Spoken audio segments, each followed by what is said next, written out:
Would you be surprised if I told you that more than a third of people who fail their driving test on points fail for signalling? If you'd like to hear a bit more about it, stick around.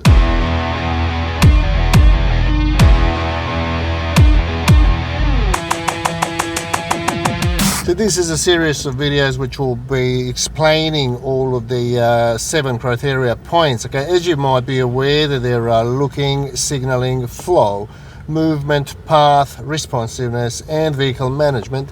So today I chose to speak a little bit about signalling, which is one of the points that people lose the most. So, you know, like I said in the opening, one third of people who fail on points from our research fail for insufficient signalling. Okay, so I'll explain a bit about it now. If you're asking yourself what's required, you know, what do they expect you to do when you're going through the roundabouts, when you merge, when you change lanes, you've got to signal whenever you're changing course of movement, unless there's an exception of, you know, one way, or, you know, there's situations where there's only one sort of option that you can do.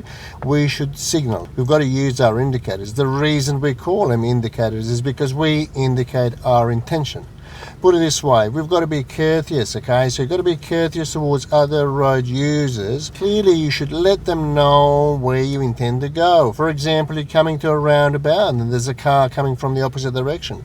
And if you intend to go straight ahead, you should indicate left in the middle of the roundabout, so the person from the opposite direction understands that you're no longer heading their way. That is extremely important to do, okay? So also, a lot of people fail for not switching off the indicators after it's done its job. So 99% of times the indicators will switch itself off once you turn the steering wheel against its direction, but sometimes it simply doesn't do it. For example, if you intended to turn and you finished your turn and your indicator has stayed on, you got to switch it off, particularly if there's a street coming up. Also, if you are turning, for example, you're heading straight down the road and you need to turn left within a short amount of time at the second street, for example, and if you indicate left before you pass the last street that you're not turning on, that is a major loss of points, potentially an immediate fail. Be aware of how you use indicators. Get your instructor or your private supervisors to get you to multiple situations where you can use your indicators.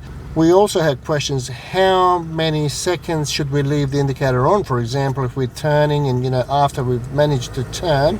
So it's between 3 and 5 seconds, depending on the situation. There are a few situations where there's a roundabout and streets coming up immediately after the roundabout, where they should extend the roundabout and make one of those jelly bean roundabouts. We'll talk about it in one of the separate videos. So signal wisely, get a lot of practice in roundabouts, merging, changing lanes. Duration of indicator will depend, but generally around 3 to 5 seconds worth of blinking, which would possibly give you 6 to 8 blinks. The reason I chose to talk about signalling over the other points, because the enormous amount of candidates fail their driving tests for not signalling sufficiently.